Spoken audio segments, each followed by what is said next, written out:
All right, let's have a look at some of this homework that's coming due. So we got, what, 242, 244. We've got that pool ball problem using E. That was a handout. I got a couple of those if anybody needs. Doing all right? We got one.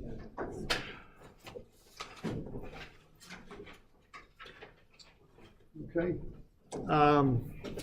All right, and okay, and then we've got 261, 2, 3, and 4, which are angular momentum problems. They're all a little bit kind of shorter problems there. It's right on the, it doesn't have its own write-up page. I think it's on a different page. It's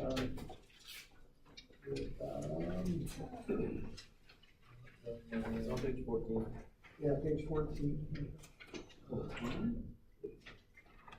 Or, yeah, it's on page, oh, there we go. Yeah, it's on page 14. It's kind of put there.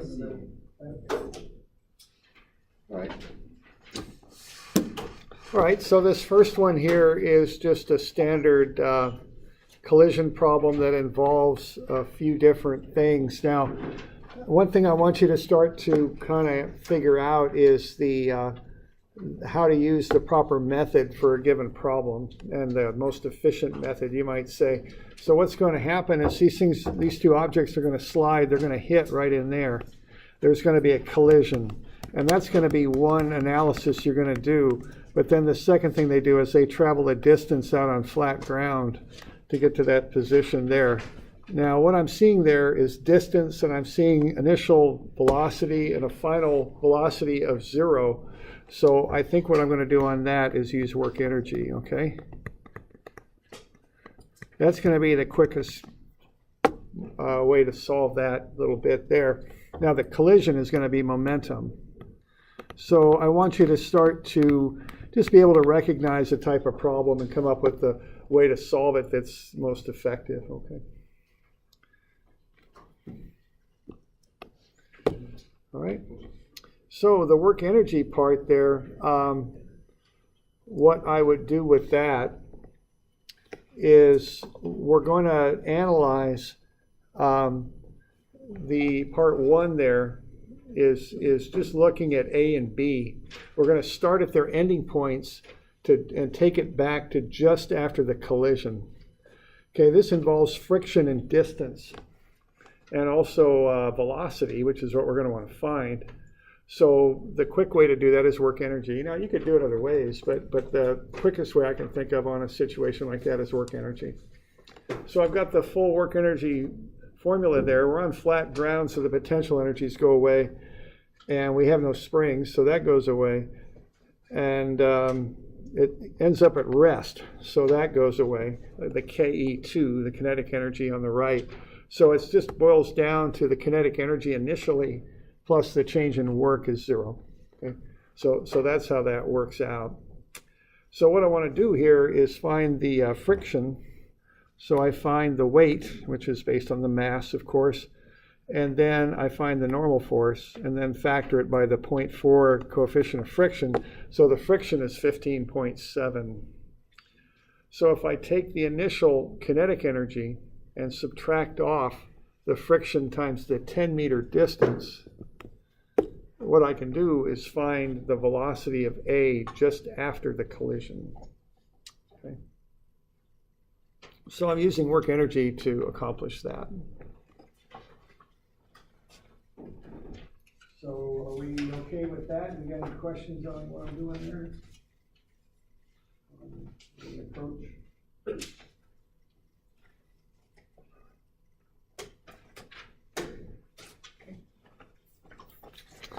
All right, so what I'm finding here is just after the collision, the velocity is 8.86 meters per second. That's what I'm finding.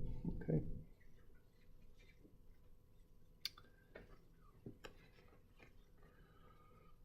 All right, now you can do the same thing for B, and I'll have you do that. And you want to find the velocity of B just after the collision. And I think what you'll end up with there when you do that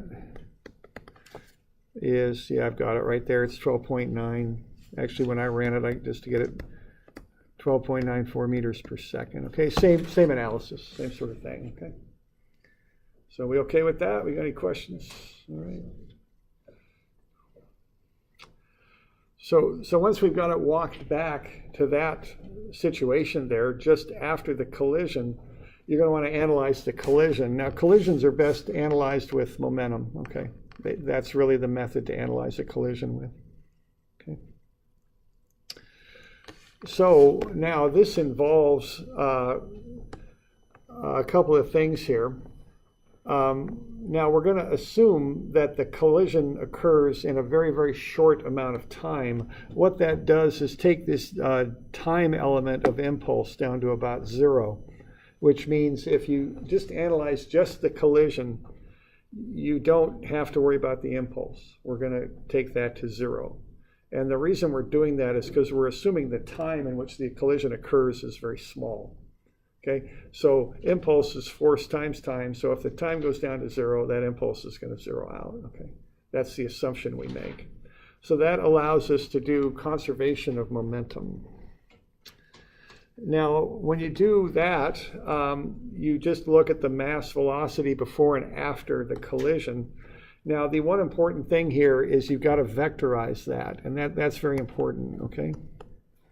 So you look at x and y directions, which is very handy here because the one unknown, the VB1, is in the x direction. So what we've got here is, I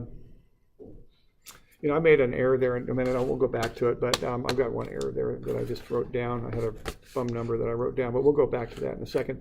But so what we do here is and I better go back now, I think. This isn't 12.94. It is 7.92. There we go.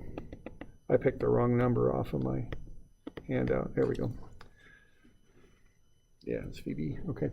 All right, so that should be 7.92. All right. So what we're going to do then is we're going to do an analysis in the x direction. So VA has only a y velocity. There's no x velocity, so that y velocity zeroes out. VB is the unknown, and that's got a 3 kilogram mass. That's all in the x direction.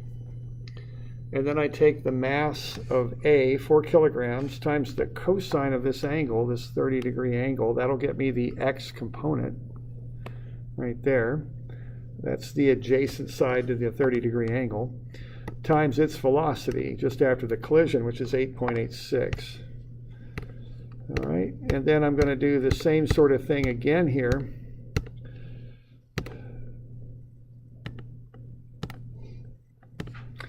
And what I'm going to do, I'm going to take 3 kilograms, which is the mass of B, times its velocity, times the sine of 20, which will get me that component right there based on a right triangle. That's opposite the angle. So that's a sine of 20, okay? And when I combine those components together and solve, I'll get VB1 is 12.9, okay? And then I can do the same thing in the y direction, and I'll get VA1, it's 10, all right? So that's the approach on that collision.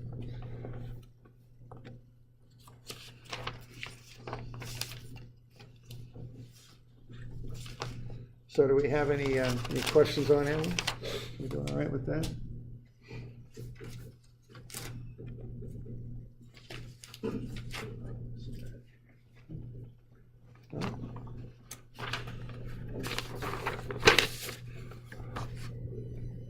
Okay, so we good?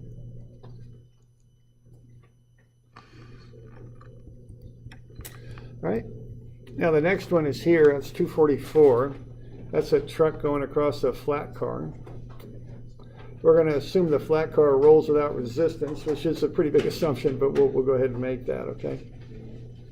So we got any questions on this one to start off with in particular? Or you all right with that?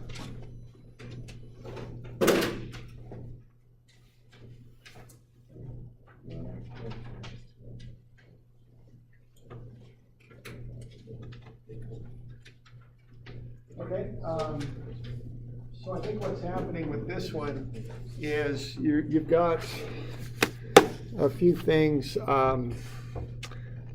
to work with here. The first thing is the truck crosses the flat car in 3 seconds. The flat car has a 12-meter length. So what, 12 meters over 3 seconds? That's 4 meters per second. But the problem is it's not really 4 meters because, see, the truck starts here and it ends there. The flat car moves as the truck moves. So that 4 meters per second is not the absolute velocity. It's a relative velocity, okay? So that's the velocity of the truck with respect to the flat car is what that is, okay?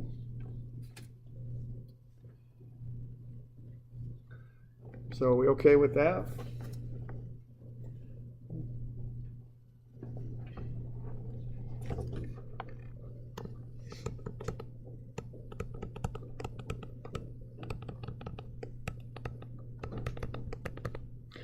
All right, now this is not really a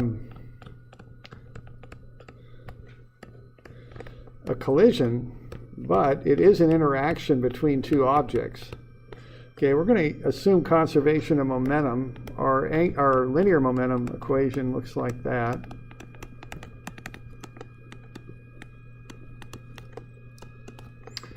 If we do conservation of momentum by defining the system as the truck and the flat car, that middle term zeroes out. So what we're going to get here is the sum of the initial momentum is equal to the sum of the final momentum, okay? And I'm going to redo those subscripts. It doesn't need to be a 1 in there because the mass of the truck is what it is and the mass of the flat car is what it is. You know, the masses don't change. Now, you can get into that sometimes when they look at compressed gases moving through systems and jet planes and all that. Sometimes the mass does change, but for us it won't. Okay, and we're going to have the mass of the truck times its final velocity and the mass of the flat car times its final velocity. And thing starts from rest, so that's all 0, okay? So what we're going to get is 0 is equal to the mass of the truck times its final velocity plus the mass of the flat car times its final velocity. Now that's momentum, so those are what I would call absolute velocities. So what we can do is work this down and get a substitution out of it. So the velocity of the truck is negative 2.375 times the velocity of the flat car, and the velocity of the flat car is negative 0.4211 times the velocity of the truck, okay? So I'm just doing reciprocals there. I can write it either way. Okay, yeah, question there? Don't we know the velocity of the truck already? We don't. We know the relative velocity of it to the flat car, but we don't know what the absolute velocity of the truck is. So that's an issue we've got.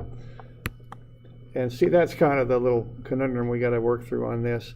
And the way to finally work through this is to kind of put all this stuff together.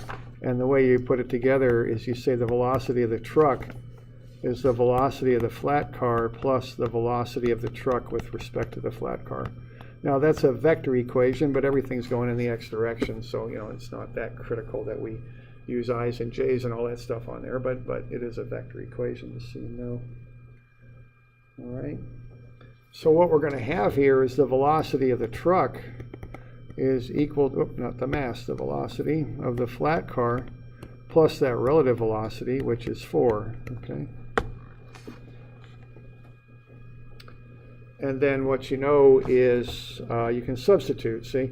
See, what we have there basically are 3 unknowns: velocity of the truck, velocity of the flat car, velocity of the truck with respect to the flat car, and we've generated now 3 equations to find them. That's just a simple velocity is distance over time. Here's a momentum equation, and then the last third equation is the relative motion equation. Okay. So the thing you want to see on this is, 1, that 2 objects interact, so it's a momentum analysis. And 2, that as the truck crosses the flat car is moving backwards. So it's relative motion, okay? That 4 meters per second is not absolute, it's relative, okay?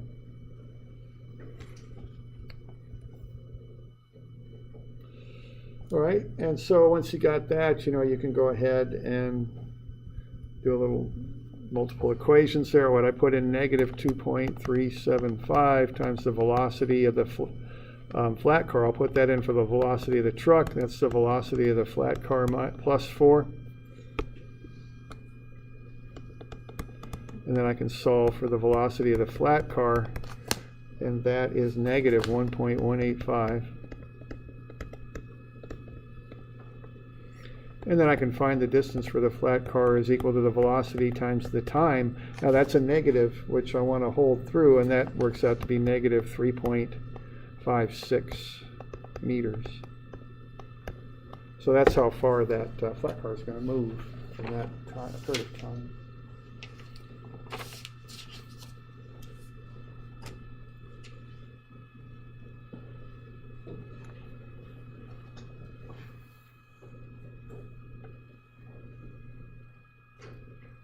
So we're doing all right with that? Any questions on that business?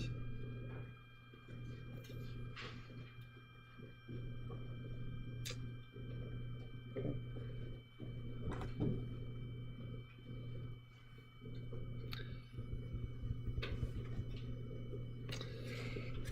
All right. The next one then, if we're good with that, is this pool problem. Okay. This is a handout in Moodle. It's an E handout. It's based on the coefficient of restitution, as it's called, E. And what we got going on there is we've got a pool table. And we've got this ball that's going at 1.8 meters per second, and it's doing that. And it's going at 25 degrees. And it's going to hit the wall there, and it's going to bounce off. And what we want to know is what's the velocity and what's the angle that it bounces at, okay?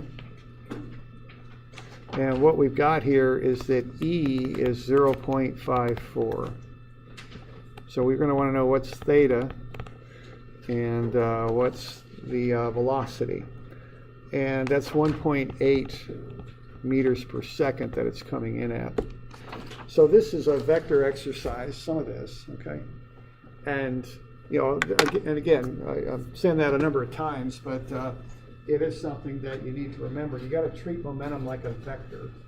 So you break it up into X's and Y's just like you do forces. So what you're going to look at here is what's happening right when it hits the wall in terms of vectors, okay?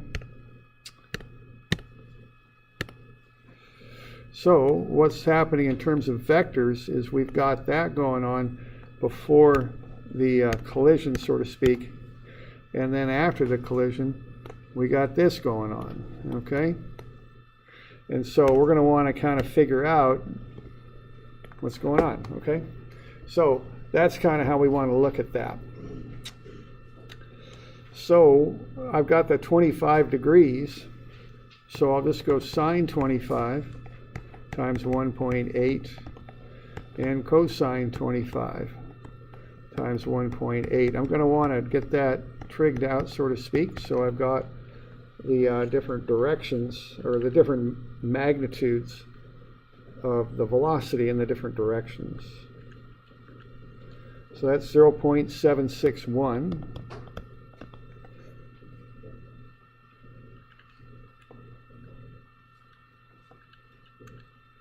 And that's 1.63. Okay, so that's what's happening just before the collision. You okay with that? I'm just doing a bit of right angle trig there. You got any questions on that? What's that E? E is called the coefficient of restitution. It's what E is you take the velocities after impact, and you divide it by the velocity, the difference in velocities after impact, and you divide it by the difference in velocities before. and they'll come out to be negatives of one another, so you reverse the order to kind of make E a positive number. So that's what E is. It's called the coefficient of restitution. Okay. Well, it sounds like a legal kind of thing to me, but it's not. It's in physics, okay? So what we got here, if we look at that, see, the restitution is going to affect the x direction, but not the y, see? And if you look at that y vector, it's going to keep going, at least theoretically. Now, if you played pool, you got kind of a soft rail there and all that, but we're going to ignore that, okay? Because we don't have any direct information on it. So the assumption we're going to make is it just keeps going in the y direction, see? Like that, because there's no resistance in the y direction. Theoretically speaking, you might say. And we use E to find what's happening in the x direction, okay? All right, now we've got E as 0.54, so we go ahead and use that. And what that's going to be is the difference in the velocities afterwards. Now, I'm going in the x direction now, okay? The y, I'm just assuming the y directions equal each other. So in the x direction, what I've got there is 0.54. That's going to equal the difference in the velocities after the collision. Now, what we're going to have then is Vx. Okay, that's now what I'm calling out there is the ball. Okay, so I'm calling B for the ball. Now A is the rail. And the rail ain't going anywhere, so it has a zero velocity, okay? Now, if you got two objects, you'd put those in as variables. But if you got something like a floor or a wall or a rail or something that isn't going anywhere, it's got a velocity of 0. So you just plug 0 in for that, okay? And similarly, before the collision, you got 0. And then you're going to have, and watch your signs here, but that'll be minus 1.631, okay?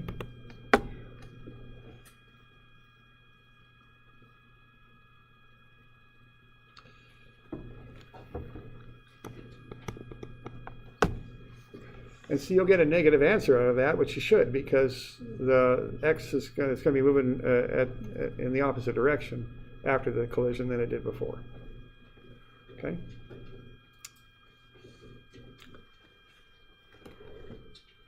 So, we doing all right with that? Yes, question? Wait, why are you saying that the y velocity is 0.761?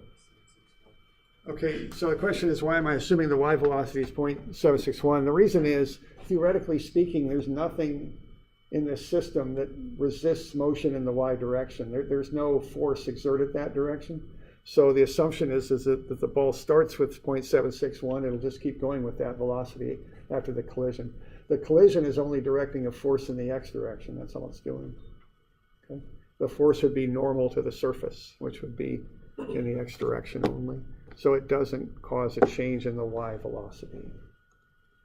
So that's the assumption. Now, if that's an assumption, right? I mean, it's not perfect. Now, if that were, now obviously if you play pool, the rail's kind of soft, it'll actually absorb a little bit of that y velocity, but we're assuming it's kind of more of a harder sort of material. We just don't have any means to assume otherwise, so we'll go with that. Okay. Yeah, question? Can you explain the BB2 and BA2 and can you explain where those came from? Well, that's just a standard formula for the coefficient of restitution. And, if you just take a ball and drop it, you're looking at a velocity before and after the collision, so to speak. So the definition of restitution, why don't we, let's see. There's another unitless, dimensionless. It is, yeah, it's unitless, right? Okay, so the coefficient of restitution describes how objects act when they collide. Now, there's actually two kind of cases that you can use, and if I can find the right one of these to show. The first one is two objects that collide. Now, the objects then are free to move. Both of them are free to move, okay? Okay. So here we go. Here's two objects. Of restitution, otherwise known as elasticity, equals 0. So here's a coefficient of restitution of 0. There could be like two clay balls. They're going to stick together and they're both going to move together after the collision. Okay, so that's coefficient of restitution of 0 for the objects as they collide. All right, now let's look at that again, but let's have a higher coefficient of restitution. Let's make it 1 this time. Okay. Coefficient of restitution, otherwise known as elasticity, equals 1. Okay, so now this time it's 1. And see, they both move. And notice even the big one is moving, not a whole lot because it's so much more massive than the small one, but it does move a little bit. Otherwise known as elasticity, equals 1. And you can also see why there's kind of a negative sort of sign on that, because that thing moves, it starts moving to the left, it moves to the right. The smaller one, the big one, starts moving to the right, it kind of rebounds a little bit back to the left. So that's one case of this coefficient of restitution. Now the other one is if you have not two objects that are moving, but if you have one object and a surface. And the way you handle that is you just make the velocity of the surface 0 on both sides of the fraction. Coefficient of restitution, otherwise known as elasticity, is 1 on the left and 0 on the right. So E is 1 on the left, 0 on the right, and okay? So what you just model it as though they're both objects, but you put a 0 velocity for the surface, and you do it before and after the collision. Coefficient of so if you call that A, it'd be otherwise known VA1 as and VA2 are both 0. elasticity is Okay? 1 on the left and 0 on the right. Okay, so that's kind of how we use this number. All right, and so the formula for it is, as I was showing there, it's the difference in velocities after the collision divided by the difference in velocities before the collision. Now there is a negativeness to how you calculate this, so to handle that you just switch the orders. It's VB2 minus VA2 divided by VA1 minus VB1. That just switches the orders so it makes it so E will not be a negative number. Okay. So what I'm doing there, I'm calling A the rail, the wall on the left, so it has a velocity of 0 before and after the collision. Okay. That's how you handle a surface that isn't going to move. And now, if there were two balls or something that were colliding, VA would not be 0, because both balls would move. But this is it's a rail; it's not moving anywhere. Okay.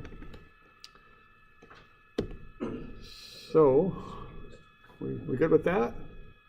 So to find the theta that goes at finally, we would take the inverse tangent. Yeah, right. Yeah, right. And vectors are vectors. In statics, they're always, they're positions, but quite often they're forces, right? But these are velocity vectors. They're just like force vectors. You handle them the same way. So you can do an inverse tangent to find the angle, theorem of Pythagoras to find the magnitude, right? Okay. All right.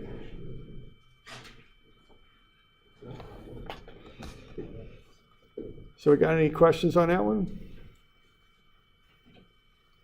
Okay. All right. So that takes care of the linear ones. Now the next ones are angular ones, okay? So let's at least have a look at this one. Let's see what we got. So, and this one relates to that one problem that we did. Okay, that we were working on in class, that big long momentum problem that we did. Okay, so what we have is now angular momentum. Now what we're doing for angular momentum is we're adding a moment arm to linear momentum. So you have when you realize that things are spinning or going to spin, you want to identify, just like you do in statics, a moment arm, which in our case would be there because we're going to spin about point A. Now this is happening on a flat plane, this situation here. So there's my D there. All right. Now I've got a 3 kilogram ball coming in at 2 meters per second. I have a frictional moment of 0.7 newtons per meter. Okay, so as that thing spins, it's got a bearing on it, right? And so the bearing will come around and cause a moment that resists the motion, and that's 0.7 newton meters. So what I'm going to have here is I'm going to have the momentum coming in, and that's going to be dmv1. So the distance, d, is the 0.8 meters. Now notice this is just moving with linear momentum now, so I kind of have to anticipate what the distance will be after the collision occurs. That's going to collide with that armature and stick to the armature. So as that thing spins, it's going to end up over here. and the ball will be stuck to it. That's the idea, okay? So I'm going to have my distance that hasn't occurred yet, but as soon as that ball sticks to the armature, it's going to have an angular momentum. So I'm going to use 0.8 meters times its 3 kilogram mass times its velocity. That's the instant before it hits. Okay, that's the angular momentum, even though it's not quite angular yet, but as soon as it sticks, it's going to have that, okay, at that instant. That's the idea here. And then what's going to happen when that hits, I'm going to have that 0.7 Newton meters of moment. And I don't know how long that's going to occur for, but I know its magnitude because it's given. And I also know that it's negative because the thing's going to rotate counterclockwise, and that frictional moment will resist that. And what I want to know is, when does it stop? And it stops at 0. Okay? So there you go. You just got to solve for time. That's about it. Okay?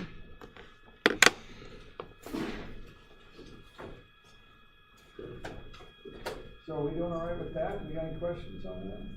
Okay, so you set it to 0 because they're one object? Yeah, they're moving together, and I want to know, when do they stop? And when they stop, the velocity goes to 0. So that's how we're going to work out the handout problem too? When they Yeah, right. It stops, and they're moving together, so sure enough. Okay. All right. All right. So I've got to leave early today, and I got to leave right now, so I'm going to just shut this down. We'll finish this up tomorrow. You can turn this stuff in Thursday if you'd like, okay? We'll just do it that way. We'll finish it up tomorrow.